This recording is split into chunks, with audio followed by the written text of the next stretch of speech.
John is joined as always by Ronni Newton, the managing editor of weha.com. The political party conventions here in town have happened, and the candidates for town council have been nominated. Today, Democratic Party endorsed candidates for town council. We're going to start one-on-one with Mayor Shari Cantor for a quick update on things happening here in town, and then we're going to welcome the remaining 5 candidates for council. We remind our viewers that next Tuesday at the same time, we've invited the Republican nominees and the independent nominees to appear in separate segments on the show, and so we ask that you mark your calendars appropriately. Aside from the mayor, joining us later tonight will be the incumbent candidates, Leon Davidoff, the deputy mayor, Carol Blanks, Liam Sweeney, Ben Wenograd, and also joining us will be the newly nominated candidate for her first term, Adrienne Billings Smith. We kick things off tonight with Mayor Shari Cantor. Mayor, how are you? I'm very good. How are you? We're great, and we're thrilled to have you. We always enjoy having you. You're welcome, Harry. Thank you. I always like to start the same way with you, Mayor. What's on your mind? Talk to us. What's going on? What's on your mind these days? Nothing at all, huh? Gonna kick back, spend the rest of the summer on Cape Cod. It's an easy couple of years. All's good.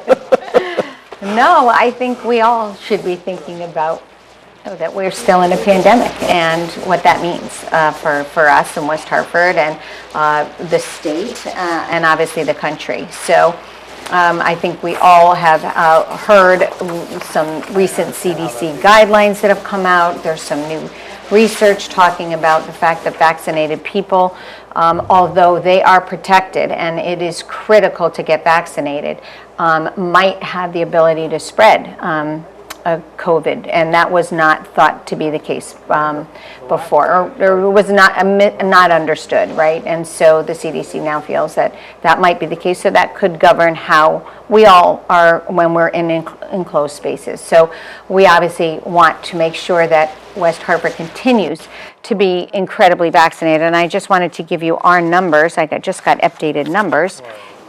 71% of our community is fully vaccinated. 76% have had the first dose. Now, this is these are over a week old. And that's everybody too. That's everybody. Not just the people that are eligible. So, right. So over 65, 97%. 45 to 54, 80%. 16 to 44, 79%, so almost 80%, and 12 to 15-year-olds are 65%. So we are doing really, really well. And again, those numbers are a week old. I think notice of the Delta variant, more people are even considering getting vaccinated. Maybe parents are a little more motivated in that as well. And then the hope is that the 5 to 12-year-old range will be approved in the fall, and that will be also a push for us. So, I mean, the first and foremost that we're still in a pandemic and we still are learning about this virus. It's going to be with us a long time, whether it's the Delta variant, and unfortunately, if it continues to spread in other parts of the country, you know, there are other variants that might happen. So that's first and foremost. So we have to sort of coin everything else in. Yeah, we're still in a bit of a health crisis. We're not in nearly the kind of crisis we were in before, but we are learning and we're in a different kind of phase. So that's number one. And number two is we've seen an increase in activity. I will say it was disturbing activity. Yesterday, New Park, the accident on New Park was really shocking and disturbing and scary. Wild is kind of the word Wild. I've heard, but not in a good way. Right. And so those things are sobering, and we have a renewed understanding for the importance of investing in highly professional public safety, fire and police, to be able to respond, and both did respond to that accident and kept it very contained. And our police have done some incredible investigative work, actually benefiting the region on really solving some criminal cases. So those things are important. And this is also a bit of a pandemic, maybe a byproduct of the pandemic. We're not really sure. All the dynamic that goes into some of this increased criminal behavior, but also reckless behavior. I heard the governor say today, you know, we had less people on the roads, more people died in car accidents last year. And why was that, right? So it was a bit of reckless behavior. So, and what does that do? So that brings me then to the next thing, it's the health and well-being mentally and physically of our community, and how we continue to meet the needs of our community, whether it's families with kids in school, or elderly families that have had some isolation and some difficult times, people in economic hardship, or businesses that are reinventing themselves and figuring out how to be the most vibrant and successful they can be. And as you know, some businesses are struggling to find help. I think we all have talked to owners that have had that issue. So all of those things are on my mind, but I will say West Hartford has done remarkable things. We have done so well, as I stated in the vaccine numbers, and we are in a really good place, and our center is vibrant. I think Kristen said we have 1 vacancy in our center, which is unheard of. And so, Blueback is going through a little bit of a reinvention, new owners, and that's really exciting. There seem to be wonderful community partners, and we've got some exciting economic development activity around town. So wonderful, wonderful news, but there's always something in a community, but especially in a time when that's, where we are in a bit of a fragile state right now. And we are headed into election season, which always makes things interesting as well. Yeah, that pesky charter that says every 2 years Yeah. we have to go through this cycle. So, Shari, you led with the percentage vaccination. So just, to the hopefully very few people who are not vaccinated, looking at these numbers and who are watching, how important to you are the vaccines, and how do we continue to promote the effort, the safety, the efficacy? They're the only way to stop variants from disrupting our lives further. So I will urge everybody to get the vaccine, and I hope the FDA approves it has the overall approval, but there's never been a test that has had so many millions of people vaccinated with the results that we have seen. We're in a lab, basically, and that lab has proven that this vaccine is safe and it protects against severe illness and death. And so get vaccinated. And I think some of the CDC messaging has been, at least to me, very confusing. Even reading the New York Times and other very well-respected publications, I haven't felt like it's a consistent message, other than that the best recourse really is getting vaccinated. I, as having been fully vaccinated since March, feel pretty safe going anywhere, although I'm a little more apt to put on my mask if I'm going to the grocery store, especially if I see other people wearing it. And I do hope we get to a point where the data is released indicating how many of the people being hospitalized are people who are fully vaccinated. And that, I think that metric is going to help a lot, just reassure people that the majority of the people who are symptomatic and who are getting any degree of discernible illness are not vaccinated. It seems to be that way, and I agree with you. The CDC, one day, we're vaccinated, we don't need masks, and then another day we do. I think the new information is the spreading of, I did not think that vaccinated people carried a load that could expose a child, that maybe can't be vaccinated right now. And that's, I think, where that guidance comes in to say, for those people that can't be vaccinated for some reason, and I hope it's only those people that can't be vaccinated. If you have a choice to get vaccinated, get vaccinated. But 5 to 12-year-olds can't get vaccinated, and certain people with immunocompromised or whatever have some challenges. So, but you're right. I mean, it has been a little confusing, but everybody consistently, 100%, says vaccinations protect. Mayor, you talked a little bit about quality of life. You're working close with Chief Riddick on that. Talk about some of the things, I guess, the homeless. We've talked a little bit about that, and also there's been a little bit of chatter on Facebook about LaSalle in terms of just keeping it clean and all, particularly on the weekends, sometimes when the late night partiers. I understand. I feel like it's a no-win situation in that, these restaurants and clubs are really important to the vibrancy and a real draw for West Hartford, both for out-of-towners and people to move to town.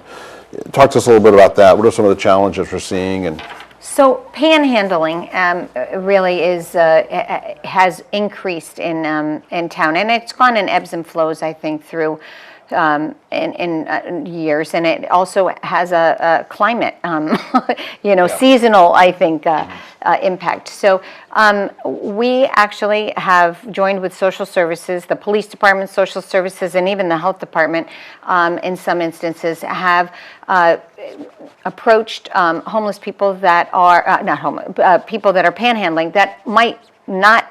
Majority, I think I heard that none of them that we had conversations with didn't have a place to go.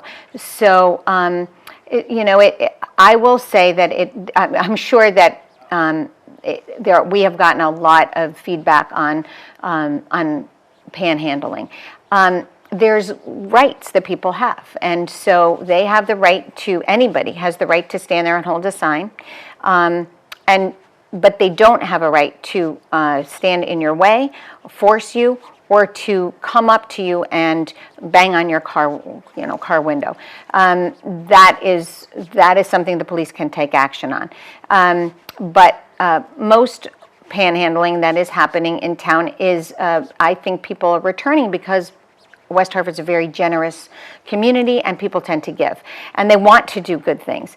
But I would say that when you give to a panhandler, you're helping potentially one person, and you're helping, but also you're probably enabling a behavior, rather than helping a legitimate organization that can really institutionally help a lot of people. And I would urge people to take the latter. If you feel moved to give, and I would urge you to give. There's a lot of need out there, but to give to shelters, food pantries, churches, synagogues, mosques that help people that are for people in need.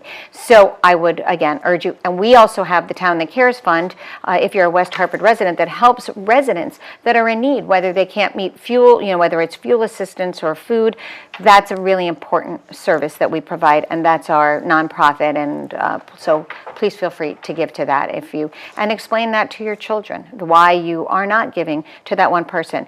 My husband and I have done this, given to in other places. I tend to donate to organizations I know here, but in other places when we travel, I will give food. I don't give money because I don't know if someone's struggling with an addiction, and that can actually, again, enable a behavior that isn't constructive. So. And then I'm going to come back when we get the group in here. We'll come back to food pantry, but and then talk a little bit about LaSalle, some of the challenges we're running into there. So we have we're so lucky to have an incredibly vibrant center with fabulous restaurants and wonderful places that have. Some have entertainment later at night. They're not clubs. They actually have a license with the town to actually play music, and they are supposed to follow certain protocols. And not all of the establishments are doing that. They are supposed to have private security, pick up trash, clean up after a night, a Friday night or Saturday night primarily. So we have to do a little more work with the establishments, I think. In the meantime, our Public Works Department is on an early morning cleanup, but our police are also enforcing behavior that is risky, and we all know, we all were young once, and we might not think about property ownership and quality of life in the same way that we do. We also don't have public bathrooms in the center, and that's been something I've been urging our town management to look at, and we are looking as part of our ARPA some improvements to economic vitality in the center is public restrooms as well. That can cut both ways. It can be really helpful, but it can also be a bit of a draw for also some activity. So we have to be careful how we plan that. That was a question I had, actually, about the use of the American Rescue Plan funds for solving some of those problems, or creating infrastructure that will enable the different types of businesses to coexist a little bit better. And do you have any idea where those public restrooms could possibly go, or is it too early to? It's a little think about early that? to say. The question, I mean, obviously it needs to be on public land. We want it to be somewhere that is visible for people and inconvenient, but also not too attractive in a way. We probably will be installing outdoor cameras. There's going to be, we're going to look at best practices in communities that have public restrooms. So we will be on a tour of public restrooms in some towns and cities. Let me take this up to you. I'm going to say to Jen, let's bring in the other candidates, and while they're coming in, you mentioned Matt Hart. In September, we're going to be having a town hall style show with the mayor, with the town manager, and we're going to invite people to come sit in the audience, or we're going to invite people to participate online, ask questions. It's going to be very interactive, and it should be a lot of fun, and I'm sure restrooms in the center will be one of the topics we cover. They probably will. So be sure to watch for that show. That's going to be sometime in mid to late September after we get through the holidays. So now we're going to welcome in the rest of the council, or council candidates, and we'll get started. So once people grab a seat, we'll be good. So just letting people get settled here. So sitting to the mayor's right is the newest candidate for council, Adrienne Billings Smith. Adrienne, welcome to the show. Thank you. To her right is Carol Blanks. Carol is a one-term incumbent, running for her second term, is that correct? Thank you. Yep, all right. And then Liam Sweeney is a two-term incumbent. Right, let's see if I can get this all right. I think I'm going to get in trouble with the next two. But Ben, you're a three-term incumbent, right? Okay, three-term. And Leon, four terms? 20 terms, right? 7, John. 7, all right, terrific. Sorry. So thank you all. Welcome to the show. We've just had a really nice conversation with the mayor, kind of caught up on some of the issues. But we want to kind of hear from you about what's on your mind, and we also want to hear some of your ideas as we head into the election season, and more importantly, the campaign season. You've got to get your message out. So we're going to have you here today, then we're going to do another show, probably mid to late October. So you're going to have a couple of opportunities to sit down and talk to the community. So, Leon, And then also, just before you say that, you will all also be getting a letter from me with a bunch of questions that we will publish the responses on weha.com along with your headshot. So please respond. Yeah. I'll bug you if you don't, but we'll be sending that out probably end of August, beginning of September.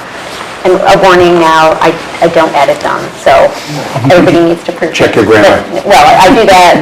I treat every single one the same for every person from every party who's running for any office, just to be consistent.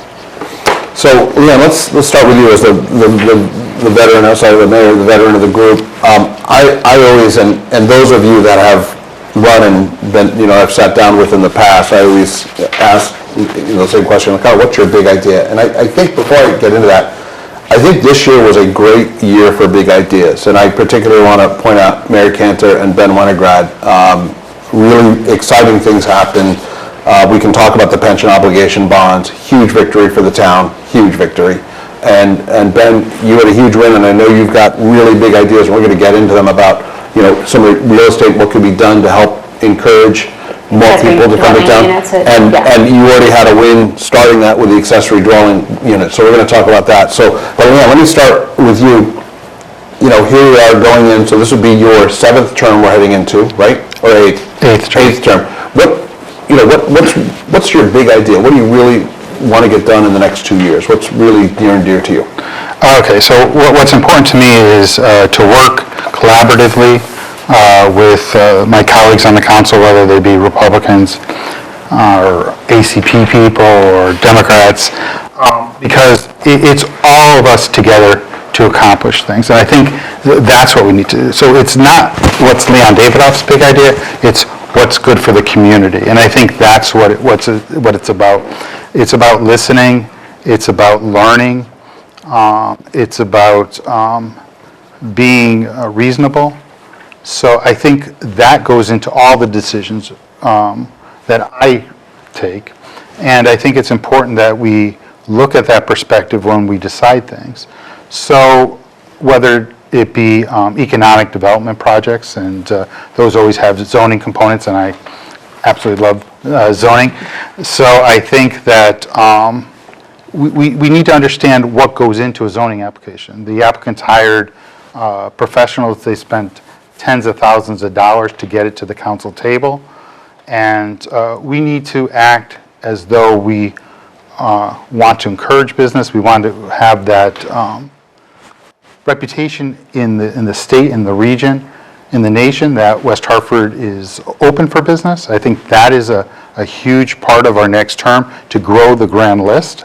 I think that's really, really important.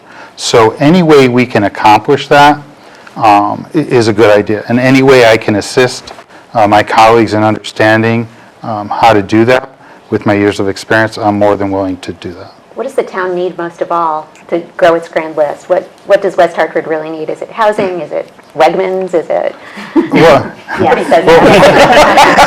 Ryan, Wegmans is a great supermarket. And if Wegmans is listening, we definitely would want you to consider us. It's the mix, okay?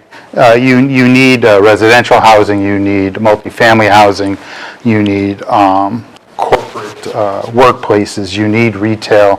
You need that balance so that in the end of the day, you have a community. And I think that's what's really important, that we have a shared vision as to what blends together and mixes well. How about let me, as it relates to zoning in the future, Leon, let's talk to us a little bit about Ideanomics, the property, the Yukon property. What would you like to see happen there? What are your thoughts on that? Right, so Ideanomics, FinTech, when it was Yukon, we play through it. The council thought of purchasing, not purchasing. In the end, we decided not to purchase. Our mayor conflicted out, wasn't part of that. But right now, we have to understand that it's a private property owner who's negotiating a sale with another private property owner. And it's really not for us to get involved in the details of that sale. What we do control is the zoning. Right now, it's zoned for educational purposes, i.e. that's why there was a university campus there. I think you could have a charitable purpose or religious institution there, and you could have single-family homes. And anything outside of that is going to require zoning modifications in terms of use.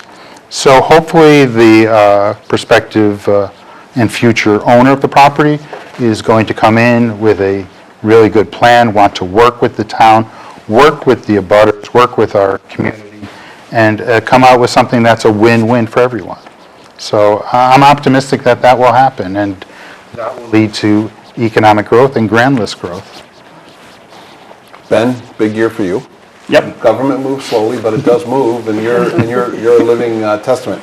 Talk to us a little bit, and every time I get Ben alone, I always want to talk, housing with him, because it's something I'm very passionate about. So I always enjoy having these conversations with Ben. So talk to us a little bit about accessory dwelling, and what would you like to see, maybe over your next one or maybe even 2 or 3 terms in terms of the next step? Because it does. I know it takes time to move this. You've been working on this for years. It was about 4 years, Yeah. and I'll back up a little bit, because one of the things about zoning generally, and a lot of the stuff we do, is we use lingo, and it took me about a year to even know what an ADU was, and I had to keep on writing myself notes so I could get it. If I were going to speak to it, I'd blank on what an accessory dwelling unit Sounds really better than a was. granny flat, right? A granny flat, mother-in-law apartment, in-law, whatever all the other names.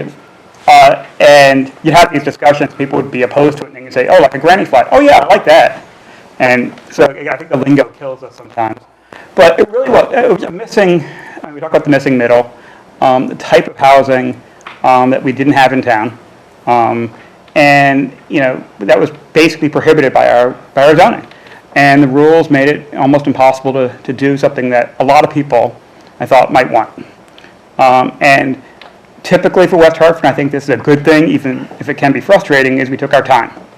And actually, listen, I was pushing for it, and we got one through, and it got rejected by our TPZ, and it turns out it was a lousy plan. I mean, we did better the second time around. And frankly, the first one we put was too weak, and we came up with a better policy. Interestingly, working with Desegregate Connecticut, which was doing the same thing at a statewide level. And it was actually a nice collaboration, because they did pass something not as strong as ours, because towns have the right The to opt governor out. did sign it into law, this legislative Yeah, session. and there's an opt-out, but I mean, it's certainly progress. But if you read the language, it's very similar to the one we came up with. In fact, one of our town staff was like, I think they stole it from us. And, That's okay. And I think, good ideas, Yep. But one thing that was interesting about it is it was really freeing up our residents to build something that we need, but to give a little bit of more freedom for homeowners to do what they want with their property. So it wasn't about, us creating these, but getting out of the way. And if there's a need for this, I think getting out of the way can be a really positive thing. And in this case, not only creating more affordable units for because you're small flats and you're not going to get a lot for rent, so that creates a good market on that end, but also making it more affordable, letting people age in place. But again, I think letting sort of the market work, and if there's no demand for it, then they just won't get built. There are a few that are in the process. We've got a few. I can't wait for the first ribbon cutting. Hopefully the homeowner will let us show up. I'd love to cut that ribbon or walk through that door and see what they've got. And I'm hoping there'll be a lot more. And it does, I think, it is something we should look at even more broadly, is how do we make development appropriate, but also not put hurdles in the way that we don't need. While maintaining the beauty. I mean, one of the things that West Hartford offers, and this is hopefully going to be a nice segue to my next question for you, is, the beautiful architecture, the tree-lined, canopy-lined streets. I mean, we're very fortunate. I used to live on the east side of town, which has a lot of big old mansions, beautiful, beautiful architecture. But the trend, although until the last year, the market's kind of taken off, but has been for downsizing smaller units. I traveled to Burlington, Vermont very often. They were kind of having the same conundrum about housing, and they allow people to come in and buy a beautiful mansion. As long as they don't change the exterior look to it, they can convert it to a 3-unit, 3 or 4 unit or 2 unit building. And so you drive by these beautiful mansions, you have no clue that it's a multifamily house. They're absolutely gorgeous. It's grown their tax base. It's brought younger and more vibrant people to the town. It already is a college town. Has there been any talk or anything of that nature on your mind? I know there's nothing pending. I don't want to scare the viewers. There's nothing pending. I mean, nothing pending, and I think it's the right question to ask, right? So what do? We know the market until this year has been a bit of a change, but we know the market has been really troubling for a certain size of house. And those property values are going down, or were for a while. Like I said, this year, it may have reversed everything. So I think, we do need to be flexible on that and look to creative options. I know Hartford went with form-based zoning, which we really haven't studied in any depth here. Form-based. In other words, you care more about what it looks like, kind of to your point, than who's in it. Yep. And I listen, we know we'll have a lot of resistance on that. But some of the rules, there's a famous example of somebody seeing, a mansion and, huge property and a 3-bedroom, 3-unit apartment building, and worry about the density, and yet the multifamily one is less dense than one giant house. And I give the example, I live on a street that has a combination of, 1-family and 2-family homes. My side of the street is zoned 1-family only, single family only. The other side of the street is zoned otherwise, so there's a mix. And we talk about having a mix and having that diversity of housing, which all sounds great, but whereas I cannot convert my house to a 2-family, the people across the street from me certainly could change their 2-family into a 1-family. And whereas I think that we want to have that diversity, it's a weird, sort of remnant of the zoning rules that single family is considered the highest use, right? So you can put that there, but you can't do this, where again, the reverse isn't the same. Right. And I think we should be looking at maintaining diversity. One thing, you talk about the mansions, and it hasn't been a big topic. The one thing I'm sort of more concerned about right now is protecting our 3-family units. We have lots of, again, sort of, we talk about small A affordable, and they're becoming less so this year, but we have a lot of units that are relatively affordable. And those are not necessarily protected by zoning. You could tear them down and build a house. You could tear down my block and knock down, 30 homes and put a mansion if you wanted to, right? We don't have any rules against that.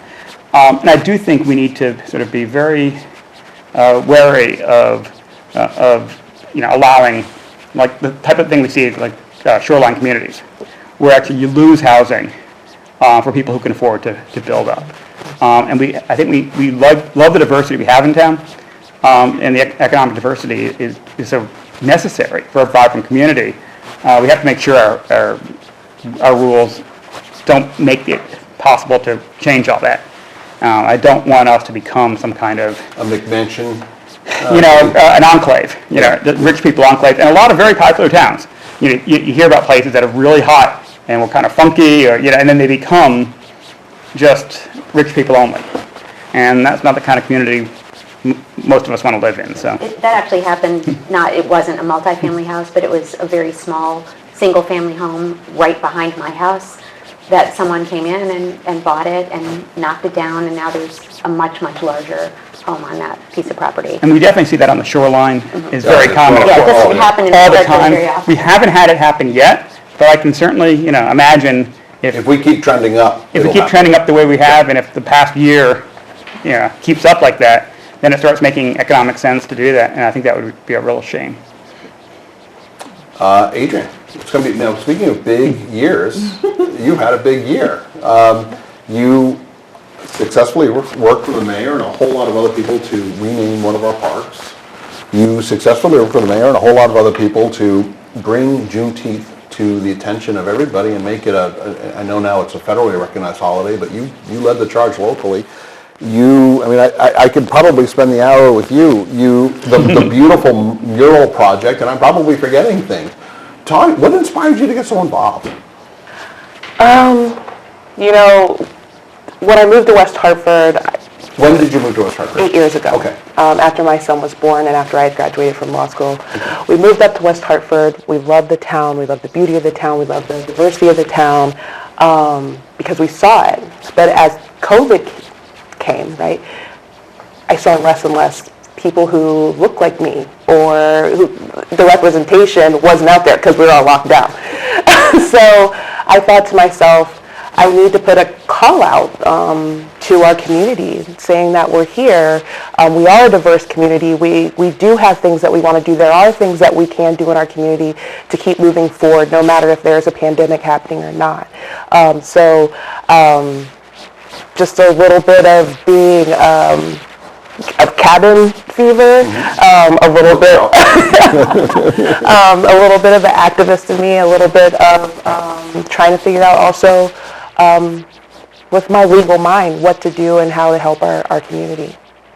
So you formed, and I'm sorry, I don't have the name in front of me, you formed a local organization for African Americans, right? No, it's for the BIPOC community. It's Concerned Okay. Parents of Color of West Hartford. Thank you. So it was formed for the Black, Indigenous, people of color, like I said, to reach out to individuals, and it was the baseline was activism, but really mental health. A lot of us were suffering from the lack of relationships at this point, the lack of being able to be with one another, and things were happening across the nation. George Floyd, Breonna Taylor, these things were happening, and no one was able to get to each other to talk about it and to check in on each other.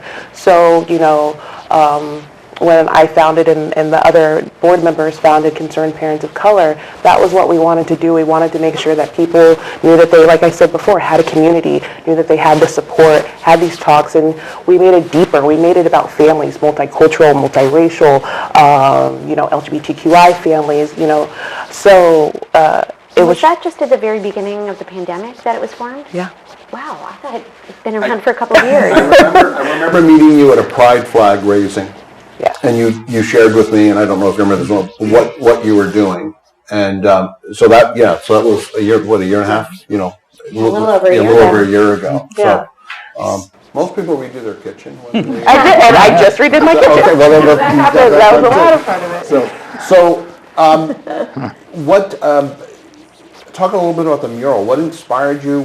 Was it your idea? Was it like walk us through that process? Well, Because it's just incredible. The mural, started with MLK 39 with Matt Conway, and he came to Mayor Cantor about it, and she got in contact with a couple of us to start throwing around ideas of what we would like on the mural. So a team of us went through different figures that we thought would be important and inspirational, different ideas.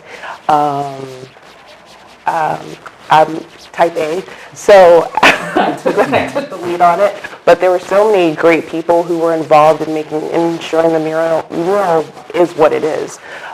From making sure we know our history, that's a huge thing in West Hartford. We have so much great history, so much important history that we all need to know about, to things that are going on today in our nation and recognizing individuals, to Dr. Martin Luther King Jr.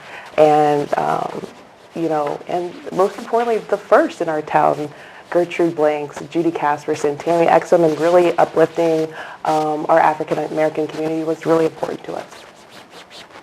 What, you get elected on November 3rd or 4th, whatever the date is this year. What are some of your goals? As you, it takes time to get up to speed, as I think Ben mentioned.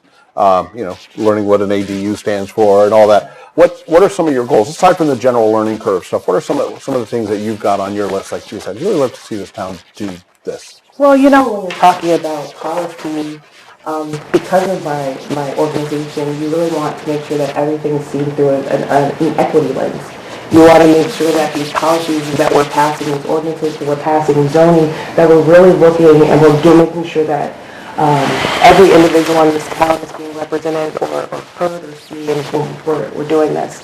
I don't have any big ideas that I want to do. I'm here, as I've already done them. as a newbie. I think she's probably not done. I'm here to listen and learn from my teammates, my colleagues. I've been a freshman before. I played college basketball. I've been here. And I hope that my experience and things that I have done will help. But really, at the end of the day, I'm here for the residents and the businesses in West Hartford. I want to ensure that we continue to stay attractive to businesses, attractive to newcomers. Affordable housing is something that's huge on my list. But as we're all talking about the uptick, we're not having an issue with residents right now, but we still want new residents.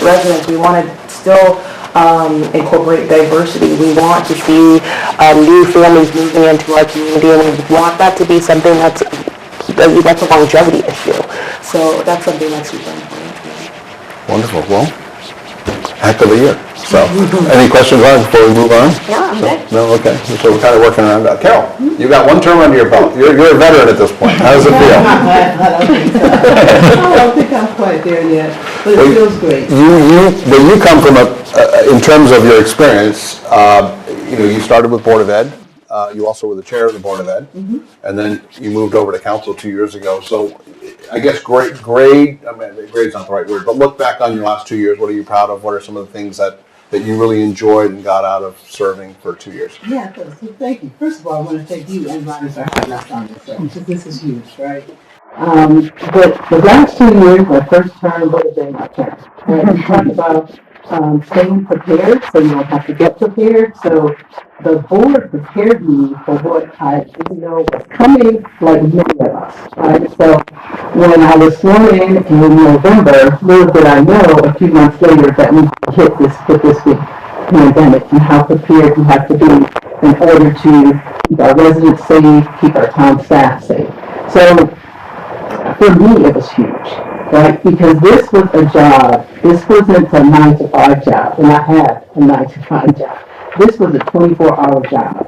Our job, our mission was to make sure that all of our residents, students, and businesses were safe and they had what they needed through this pandemic. And if we all remember at the top of the pandemic, I had my first, or I don't know if it was the first, but it was, let's say, the major public safety meeting, and it was March 5th. And at that time, we were talking about how do we prepare for what's to come? How do we prepare for a shutdown, if a shutdown is coming? We didn't know it was coming yet, but we were preparing ourselves for what was coming. What did we need to happen? A few days later. Absolutely. Yeah.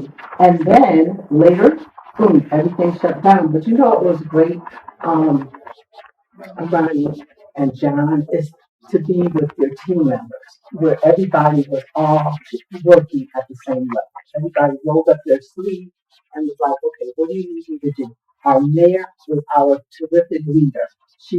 I always say she's the hardest working woman in Connecticut because she gets the job done, but she can't do it by herself, so we all have to be able to step up to the plate when we need to do something. And that's what we did. We were able to get the the PPE equipment, we will work with our public safety team, we will work with our district staff, our superintendent, and we were able to work with our businesses and give them the things that they need.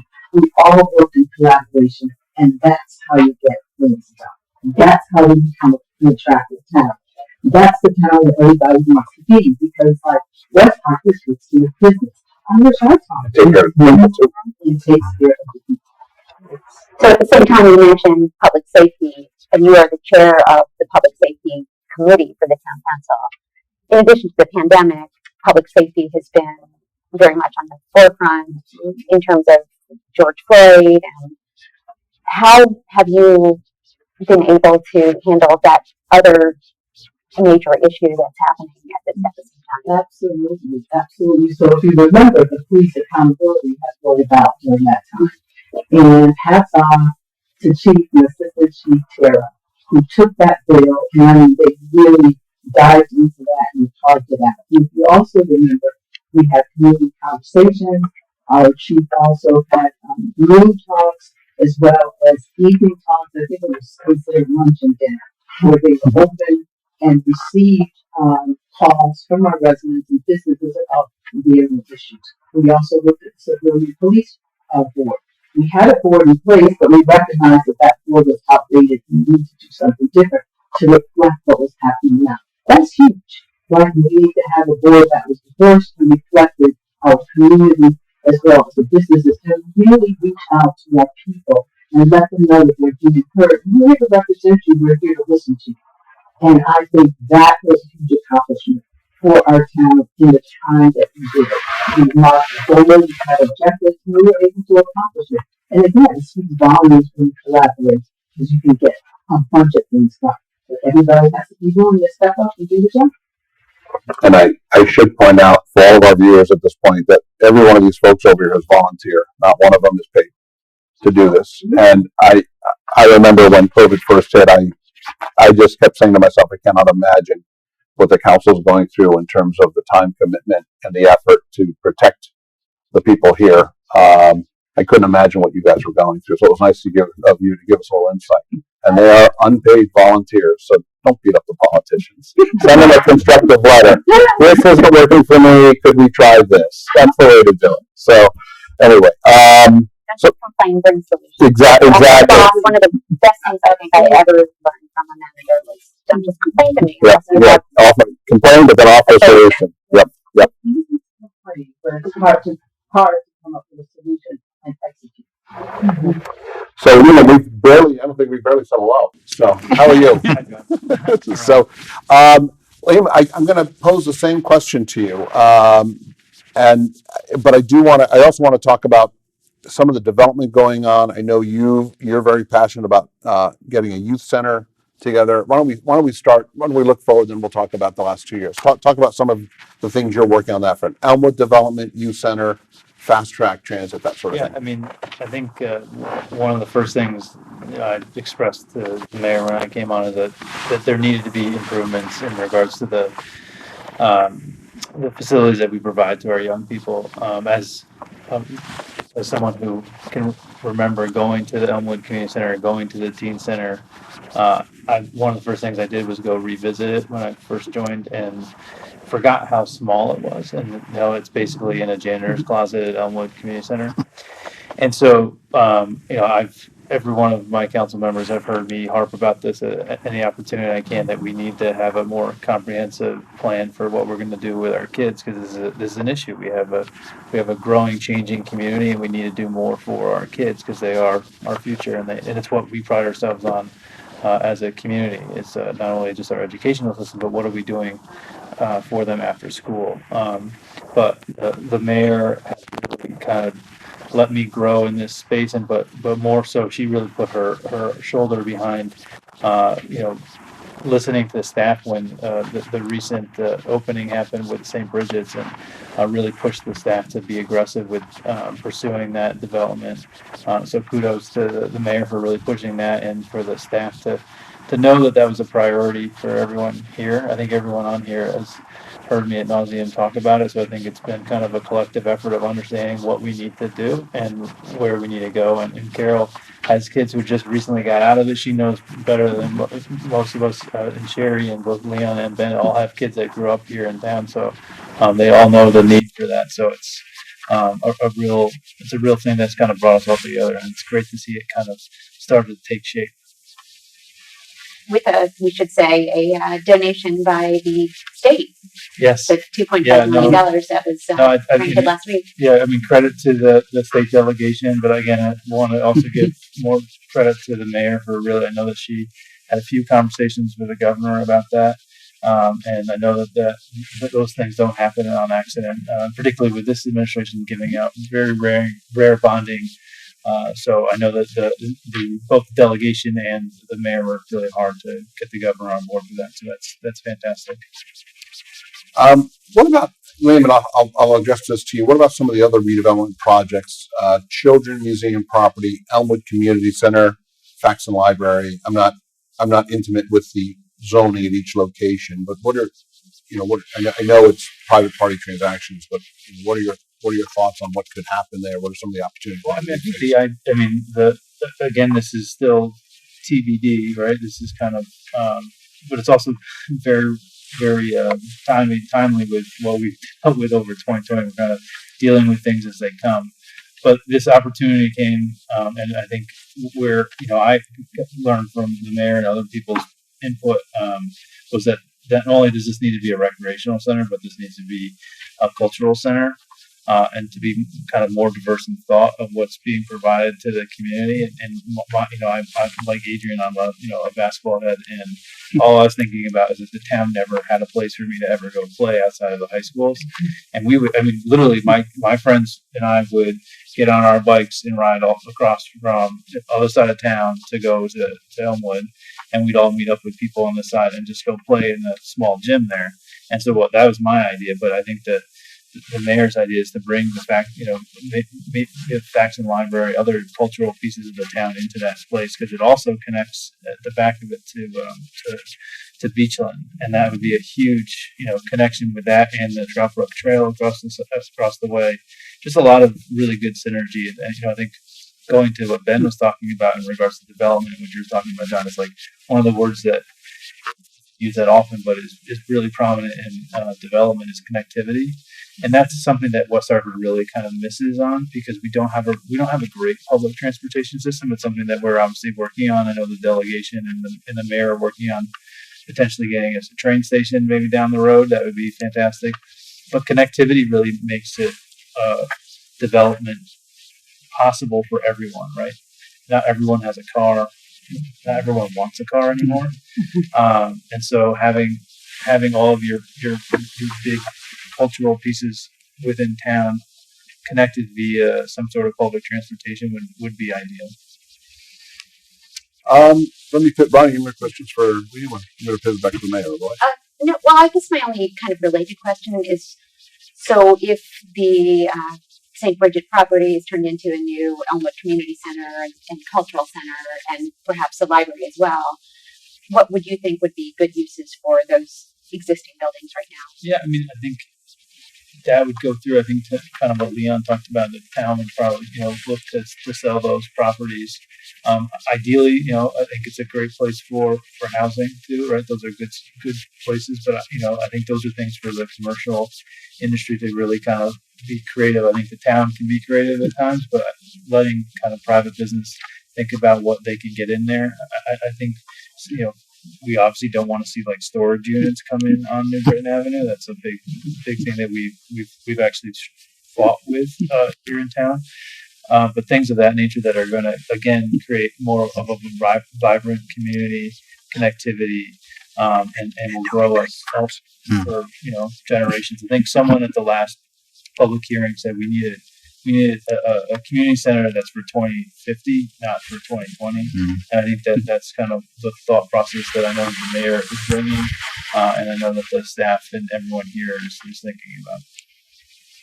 So over the last year, there's been obviously lots of challenges. We've talked about it. There's been lots of great successes. We've talked about it. And we've also gotten some recognition. So Mayor Cantor, let me come back to you.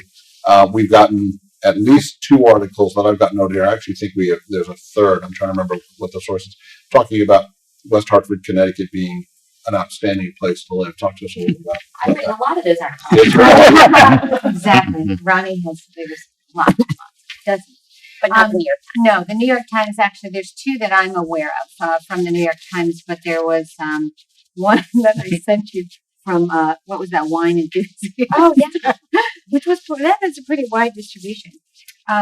So for us to be noticed in a big city paper like the New York Times, and actually national distribution, as a great place to live among, really, we were the only Connecticut town in both articles. And we've been in many other accolades this year. But that was pretty telling. And the realtors saw it. They saw a number of, people looking for homes in West Hartford, really looking for homes. And the inventory has been a bit light, and prices are pretty high, but things are going quickly, especially homes that have been redone in some way. I had an interesting story though in my neighborhood. A couple that moved here from LA. She's done PR for some of the stars, and he actually is a movie producer. So pretty amazing couple. And I said, "How did you come to West Hartford?" And he actually is Venezuelan. He was born in Venezuela and came here at a young age through Miami, and then ended up in LA. And, how did you come here? And he said, well, we were just Googling nice places to live. And sort of and they wanted good school system. These are the things that we have fought so hard to maintain and to keep and build on, right? And not take for granted. Number one is good school system. Number two is a safe community. And number three is a good quality of life. And so that's there's a lot to that. But the number one school system, one of the things that they told me is they're both in the arts, and they wanted a school that was committed to the arts and educating the whole student, which is, again, something that we fought really hard to maintain, and very, very proud of what our investment in our pillars, I will say, of education, public safety, and quality of life. And as we get closer to the school year, we will get Tom Moore or one of his designates on the show. So we'll have a chance to talk to him and really dive into the differences of this year versus last year and some of the steps forward that the school system has taken. Mayor Cantor, another conversation that, I hear a lot of conversation on, so I know there's a lot of interest in it. Is outdoor seating is just wonderful. It really is. It probably saved a lot of businesses last year. And now this year, it's just a wonderful thing that's really a value add for these businesses. Brings more people to the town. I mean, my wife and I went to dinner on Monday night. We walked into a restaurant that has outdoor seating. There was one table open on Monday night. I mean, it was crazy. In the middle of dinner, we heard the greeter saying 45-minute wait for tables on a Monday night. So we really, we're doing something right here. So have you thought beyond 2021 in terms of outdoor seating? Always think beyond Okay. where you are. Yep. Otherwise, I say, if you stand still, you lose the race. So you always keep moving and you always think ahead. But this has always been, we were out in front of before the legislature reinstated the governor's allowance for us to do that. We were out in front saying, we're going to do it no matter what. So Scott Dolch from the Restaurant Association came and said, look what West Hartford's doing. And it was interesting how we also were compared with other communities that did expand outdoor dining. Is we did this. We were the ones who ordered the Jersey barriers. We made it happen for our restaurants as they were juggling so much. And then this year, it was like clockwork that it just happened all so smoothly. And they've created these, I call them gardens of eating. And there's a great synergy and energy, and people are coming from an hour away. Anecdotally, that's what we're finding, because if they can't find one restaurant, they'll go to another restaurant. But yes, this is something that's going to be permanent. We just are figuring out the right way to do it and the right configuration for real longevity. We are planning to, the town manager has direction to bring us some some drafts so we can vote on something before the end of the year.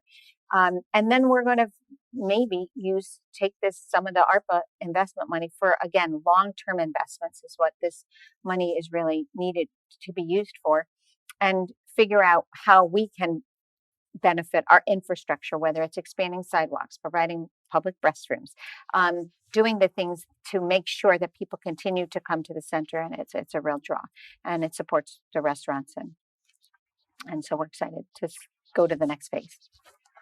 Yeah, John, I just want to add, like, I think people don't recognize how hard Shari worked during COVID on this particular issue. I remember we were all like, we were all in little boxes like the Brady Bunch at that point, but this is all coming up, and it was it was a pretty large expense. We didn't know what was coming from the federal government at the time. Obviously, the federal government looked a lot different at that point. But it was a pretty hefty price tag for the town to take on to just go, right? And I think, because the communication that the staff had with, I think the chamber, credit them as well for having a constant conversation with the town staff. But Mayor Cantor just like ran at this and just said, "Look, we got to do this. This is like the center is the heart of our city, of our community, and it's how we attract people here." And because of that, we just went. And I think there are a lot of communities that kind of, to Shari's point, kind of sat back and kind of were waiting for things to happen. But both Shari and Carol's point, like, because the town runs in such a high level, they were ready to go, and those barriers went in pretty quickly, and the rest is kind of history. Well, and because of it, the restaurant owners have said that last summer was actually better than the year before, because so many people were attracted to being able to come here and being able to eat And we were one of outside. the only communities like running at this and prepared. So people, to Shari's point, were coming in from other places because other communities weren't ready to do that safely, like West Hartford was. I made It's outside of the center too, just to. Right. that's right. No, I made the point that we were slow on some things, but on this one we were actually really fast. And I think that's, 99% credit to Mayor Cantor, but also just the fact that we had great town staff and a great team on council, that we were able to do that. We all have our own disagreements about things, and we come together, and we were able to, because of sort of a lot of trust, move forward really quickly, and under her leadership. But again, you got to have more than one person, and it was all ready. I think Carol made the point. We were ready to be for the unexpected. So I just want to highlight exactly what everybody, I think, has said, is the team is so important. I think by talking to all of us, you've seen we all bring strengths and different perspectives to a team to make us stronger. But our town staff, we have a highly professional town staff that worked really, really well together. They also brought down walls and worked collaboratively, 3 departments at a table, figuring out how to make things happen. Kristen in the chamber, or Kristen Gorski at the Chamber, our economic development coordinator, a specialist coordinator. I call it a secret weapon. She was a special, joined at the hip, and the businesses that are so grateful for the guidance and support. And we continue to do it. This isn't over, and we still need to be on the ground. And when I talk about one of the keywords I heard from, actually, was a Bloomberg webinar that I participated in, and it was saying government. It kind of Lamb's phrase was, we're building the plane as we fly it, because everything was new. And then for me, we are lined up, as Ben says, government takes time, and we are based in a government of probability, and we need to get out of that mindset and talk about the being a government of possibilities, and getting things done in a way collaboratively, bringing the town staff along, who are sometimes very siloed and reticent to take a risk, and being behind it. You know what? If you make a mistake, it's not the end of the world. You can realign and keep going. So, and I think we saw that this year. We tried some things, they really worked. There were some things that didn't work as well, but we have to keep trying. And that is a new mindset going forward. And I think we're going to take that with us, and now well beyond the pandemic. And let me say thank you to everybody for jumping in as you have comments. I appreciate it. I think the interactive is great. So it just makes it makes it so much easier. So thank you very much. And to that point, let's talk a little bit about. I'll direct the question primarily Mayor Cantor and maybe even Leon, but really everybody chime in. Money from the American Rescue Plan, depending on how you look at the numbers, it's somewhere 27, 35, or even slightly over 40, if I'm not mistaken, or is it 27 or 35, depending on how you look at the numbers. 47. 25, well, it's 25 for the ARPA directly for us being an entitlement community Yep. based on so and that's 25, 10 to the schools. Yep. We cannot, and actually the schools alone have to make those decisions. And then 12 million for the county government. We in Connecticut do not have county government. Right. And there was our delegation, federal delegation, fought very, very hard. I've talked to Congressman Larson a number of times about this. They fought really hard to make sure that money flowed to municipalities. And there's restrictions on all of that money. The Treasury Department has come out and they were a little deliberate about coming out with guidance on that. And there's still clarifications on some things. And we used some of it. We used about $4 million for lost revenue that we had to balance our budget, so we didn't have to use reserves. We didn't have to use other things that would have caused a hole, but put us in a good position going forward. And remain a AAA bond rated community, especially important with our largest bond issuance in the history of the town. So to stabilize our largest growing expense. So and then we directed the town manager to come back with recommendations from staff, but our commitment is to investing in economic vitality, investing in the social and well-being of our community, and that might be park improvements, infrastructure things. This is not operating money; these are long-term investments that we're going to make. Our social, our cultural, and arts associations, and then ultimately, we have challenges with some infrastructure, aging infrastructure. That money could be spent very, very quickly. And we are going to be more deliberative in some of it, but we're also going to ask for community input on some of it. And some we know we need to invest, and we're not going to have the opportunity again probably to do that. But some of it we are going to roll out some feedback from the community. How that looks, we're not quite sure yet. We'll probably have a plan right after Labor Day on that. And when you say invest, you mean invest in structures, invest in infrastructure. You can't just put the money in the bank and save it, can you? We have to use it by 2024, or it has to be committed by 2024. It doesn't have to actually be spent.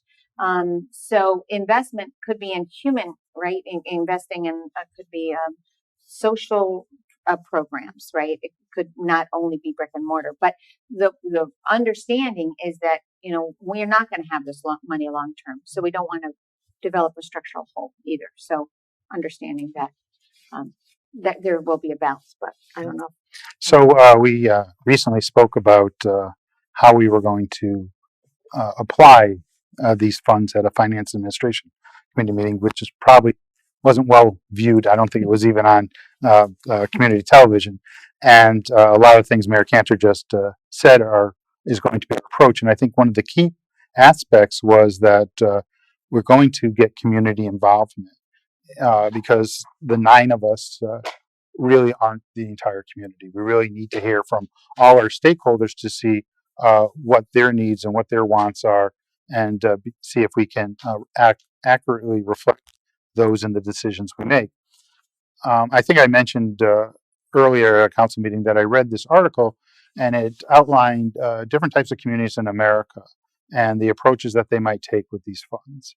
And the premise of the article was, don't be one of those communities that's just going to fill budget holes, because after 10 years, what are you going to be able to say that you did?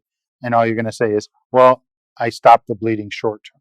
No, we're going to be one of these forward-thinking communities that put the money into infrastructure, into economic vitality, to pivot to what's going to make our community even better for the next 20 to 30 years out. And time will tell, and people will look back, and I'm confident with our history, the way that we govern and the way that we lead, that we will look back and people will say, wow, West Hartford did it right. And they were very deliberate as to how they spent the $37 million. And when you look at investments, you see if you can partner with the private sector, whether or not you can encourage additional community investment. There's a lot of ways to generate that growth. And we have that mindset going into it. And we've had the discussion with our very talented staff that this is the approach that we want to take. So we're basically laying the framework to make this happen. I think that's key. And I think in the end, we'll be known as a blue chip community, one that pays dividends. So. And there is accountability. And actually, on a recent, I think it was today, a publication, some towns are really struggling with how they're going to do that and make sure that. And so there will be very measurable and I think ways to evaluate how this money was spent and how the community did benefit from it. So it's exciting. It to me, it feels like it opens up a world of opportunities, and it's got to be managed responsibly. But there's just so many. I think back to the Great Recession and President Obama when he was working on the American Rescue. I'm sorry, wrong plan. TARP. Excuse me. When he was working on TARP, he talked about there being the need for shovel-ready. We're gonna put money in infrastructure, but it's got to be shovel-ready projects. Do we have at this point shovel-ready? I always feel like we should always have shovel-ready projects. I learned that from President Obama. And do we have like a couple of shovel-ready that could really be, moved kind of fast-track responsibly? We could. The question is, do we want to use it on those or some things that we hadn't already either planned or even budgeted for in our 5 to 12-year capital budget. So there's a lot ready to go.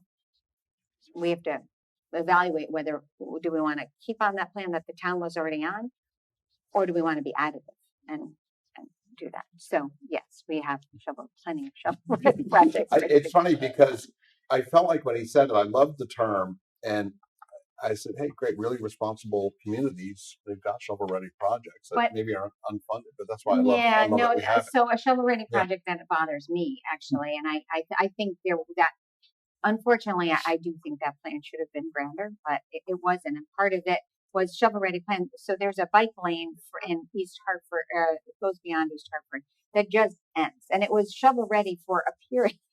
Of it, and then it just stopped. And so it has to really be a strategic finish and again, connected to other plans that we're making rather than having it just be sort of, this is ready and we don't want to lose the funding. We have to use it. So. Gotcha. Leon, I've got a note here, we touched on the MDC earlier, but we had the the Connecticut Party candidates in here last week. And Rick Bush was one of them. He's on the board of the MDC. He talked about some of the challenges, both on the inflow and the outflow, if you get my drift, of the MDC. Is there anything on the table in terms of whether it's use of these funds to address some of the challenges, whether it be with sewage or whether it be with water? The stormwater. Right. So we've got a number of studies for various areas in town that our engineering department's working on with respect to how it's affecting each of the individual neighborhoods. And we're still waiting to data gather to find out how that is. And we're going to need to address stormwater. And that's a very, very expensive project. And it's a lot more expensive than the $37 million that we have available. And we're not going to obviously commit all the funds to that. With that said, I think that there's an opportunity to partner with the MDC to find ways to address our stormwater issues. So I think there's more to come. I know Rick was very animated. I caught a portion of your program on that. And I think there's more to come. I think there's more discussions that need to be had. We need to really engage the right players to understand where are we going to be and how are we going to accomplish this. As a community, we can't take on a $400 million stormwater project on our own. There's no way. And we can't ask our taxpayers, okay, we're just going to give you this assessment to do. So, Leon, are there, and again, I know I'm going a little bit out of the box here, but are there state and federal? Well, so there's a lot of money that's in the rescue plan that deals with infrastructure. So perhaps we need to contact our federal delegation, work with our state partners, and see what we can do. But because on our own we can't solve this problem. John, I think that the NBC's been doing this for a long time. I would imagine that they are in contact with the federal delegation trying to do something with this infrastructure plan that's coming down the road. I know that that seems like the more likely spot for them to engage on that, as opposed to going for the funding that's currently out there that I think is probably more appropriate for us to work with. And with the NBC has, 7 other communities that they can work with, and they can most likely do a better job pooling that money as a region as opposed to us as an individual. And the need to separate the stormwater from the sewer system is not just something that West Hartford wants to do for the sake of doing it. It's based on a mandate, correct? That's right. So it's not just the town's idea that it needs to be addressed. It's the entire MDC that's under the mandate. I mean, the MDC is under not the town, and that's where you get into that sticky situation that who's doing what. And that's either a state or a federal mandate. I'm on a street right now that's having its entire street ripped up to separate. So I can tell you all about how awesome that is. It's great with a 4 and 2-year-old, so they love the trucks. Give something to look at. So, And part of the issue with that is also, obviously the basic environmental issue is stormwater being washed into the river, and where it should go if it goes in the sewage and it overflows in sewage and the sewage ends up in the river. And so there's major pollution issues. I mean, one thing, and to Leon's point, purely fixing it, incredibly expensive. Part of it is just because we have old infrastructure. We have pipes that were built in the 20s, and as an older suburb, we have older infrastructure than some of the newer suburbs. Hartford's, I think, comparable in terms of how old it is. One thing, looking more broadly, we can't solve it, but it's going to get worse. Climate change is real, and we've sort of noticed this year particularly. That apparently came up in a debate 2 years ago.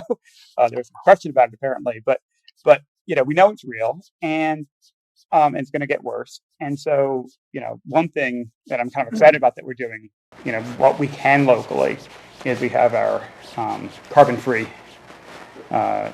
energy plan that we just passed this year. So again, we're one small piece of the puzzle, but what really a really exciting plan put together by our own task force to get not just the town, converting as much, away from fossil fuels, but also resources to help residents do it as well. Well, there's a ribbon cutting tomorrow tomorrow afternoon at Emmanuel Synagogue. They're flipping the switch on their solar array. That's the Connecticut Green Bank. They're the first non-municipal nonprofit that is flipping the switch. So, yeah, it's exciting. But the sustainability in the ARPA funds is also a priority, and one of those issues that we all have been dealing with for a very long time that actually is an economic driver as much of sustainability and environment issues are. If it doesn't cost you more now, it will later. So investments do ultimately save money, but it's our solid waste management, and those tip fees have continued to go up, and we don't have a transfer station. We are using our traditional barrel, throw everything out, recycle everything in one barrel, and how do we better manage that so we're not increasing our budget every year $400,000 a year as the tip fees continue to go up. So that's part of our plan as well. So anyway, but any more questions? We've touched on a lot. We have talked about a lot. And we wanted to give you an opportunity to come in and talk to you. It's exciting. It's an exciting time, challenging time, but an exciting time. And we were thrilled to have all of you. Now you got to go hit the ground running and start door knocking. Are we door knocking this year, or are we? I say we. Are you guys door knocking, or is it more virtual this year? Where did that fall in terms of your campaign efforts? Any decisions? You know, as you get out and try to get out the vote. Yeah, it's going to be important to talk to people, no question. But people aren't going to be, might not be so comfortable with us coming to the door. So it will probably be a hybrid of some sorts. That's sort of the way we're, and we might, we do need to take the science and respond according to the science, and we have to be ready to pivot. And I'll put you on the spot, but I'm not violating a HIPAA rule because I know HIPAA laws. By show of hands, who was vaccinated?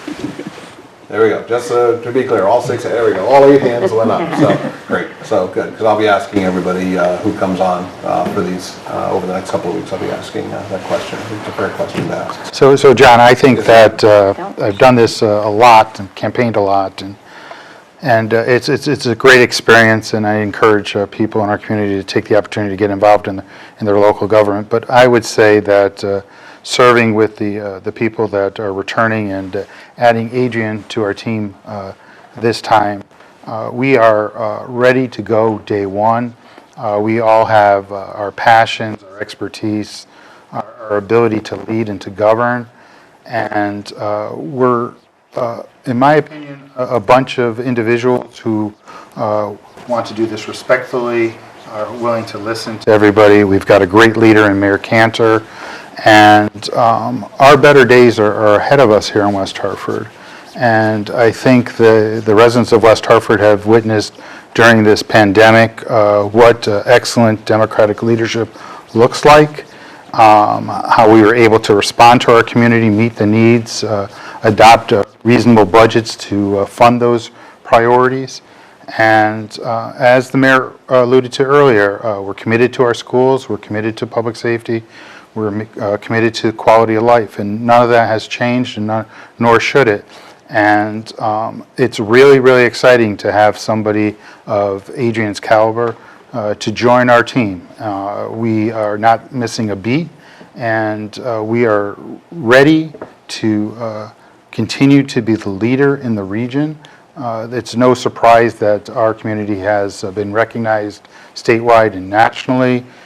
It's because we are deliberative, we are common sense, reasoned thinkers, and we take the time to listen to the concerns of our residents. And I think that's important. And in addition to listening to our residents, we listen to each other. And by doing that, Mayor Cantor has led this body with respect, and it shows in every single meeting that she convenes of the council. And that cannot be said in many communities across the nation. So I'm very proud to be part of this team and to be returning for another chance to serve. And I think our motivations for serving are pure.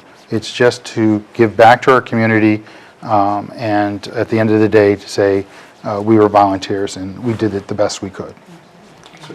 And I will just add one more thing. I think as maybe federally or we have witnessed, I think, broken government, unfortunately, and I think it becomes more important on local governments to show our young people the way we need to govern and how they should. And so I feel that burden and that responsibility every day that we need to demonstrate, model, and really be invested in bringing, again, that quality of governance and really governing it to a higher level. So. Yep, I couldn't agree more. So Ronnie, you want to spend a minute thoughts? Or? I think we're good. All right, all of you, thank you so much. Best of luck in the campaign. We are going to have you back on. We'll set a date probably mid to late October. Got to see what the calendar holds, so we're looking forward to that. Good luck, go out and go fight, win. And for Ronni Newton, I'm John Lyons, and we'll see you next week. Thank you so much. Thank you. Thank you.